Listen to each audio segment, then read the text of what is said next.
तर नमस्कार पब्लिक, मी तुमच्या सगळ्यांचा लाडका विजय ब्लॉगर. आज सकाळी उठल्यानंतर ह्या अशा गारट्याच्या वातावरणात कुठं निघालेलो म्हणत आजचीला. आज रानात हळद काढायची चालू होती, त्यामुळे तिकडे जायचं होतं. त्यामुळे सगळ्यात पहिला पेट्रोल पंप आलो आणि पेट्रोल टाकून घेतलं. जसं इथं गाडीत पेट्रोल टाकून झाल्यानंतर बाहेर आलो ना आपली रानाची वाट धरली. गारटा तर लय लागत होता, तरी पण मला माहित होतं रानात गेले आपली दह उडणार आहे. सगळ्यात पहिला रानात आल्या आल्या येऊ लगेच वाघऱ्या आला की जवळ. या वाघऱ्या बरोबर जरा खेळून पुढे चाललो तर या वाघऱ्या काय मागणं पाठ सोडना. आता असू दे म्हणलं तू पण चल, आणि आलो की इथं राहणार. इथं काय बायका अजून हळद मोडा आला नसल्यामुळे निवांत फिरलो जरा. तितक्यात यो दुसरा वाघऱ्या पण दिसला. तितक्यात बायकांनी हळद मोडाय चालू केली आणि आमचं काम पण चालू झालं. माझ्या कामातून जितकं शक्य होईल तितकंच व्हिडिओ घेतलं. हळूहळू थोड्या वेळानं ही ट्रॉली गजगजीत भरली. मग लगेच ट्रॅक्टरला बोलवून ह्या ट्रॉलीला जोडून घेऊन चाललो वतायला. ढिगांच्या पाशी ट्रॉली आल्यानंतर सगळ्यात पहिला ट्रॉली लावून घेतली आणि ट्रॉली लावल्यानंतर वताय सांगितलं.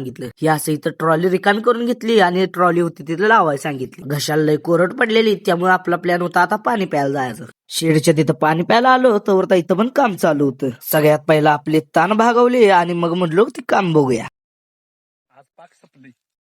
हे असं पहिल्या खेपलाच दोधा उडलेला, तरी पण आपण आणि परत आलो. इथं आल्यानंतर थोड्या दुसरी खेप पण भरली आणि ही पण खेप वतायसाठी घेऊन चाललो. हे असं ट्रॅक्टरच्या आणि ट्रॉलीच्या मध्ये थांबलेलो आणि ह्या टर्नला आता म्हणलो अडकतोय का काय, पण तसं काही न होता पहिला ट्रॅक्टर आणून लावला आणि हळद वताय चालू केली. एवढ्या होत्या हळदीचा विषय सोडून दिला आणि आलो इथं काय चाललंय बघायला. इथे येऊन बघितलं तर यांचं शेड मारायचं चालू होतं, त्यामुळे इथनं आता हल्लो. ह्या आजच्या कामामुळे अंगाचा पाक बुकना उडलेला, त्यामुळे आता निम्म्यातनं जायचं म्हणलं. तर भावानं असंच नवनवीन व्हिडिओ बघण्यासाठी आपल्या पेजला नक्की फॉलो करा आणि व्हिडिओला लाईक शेअर कमेंट करायला विसरू नका.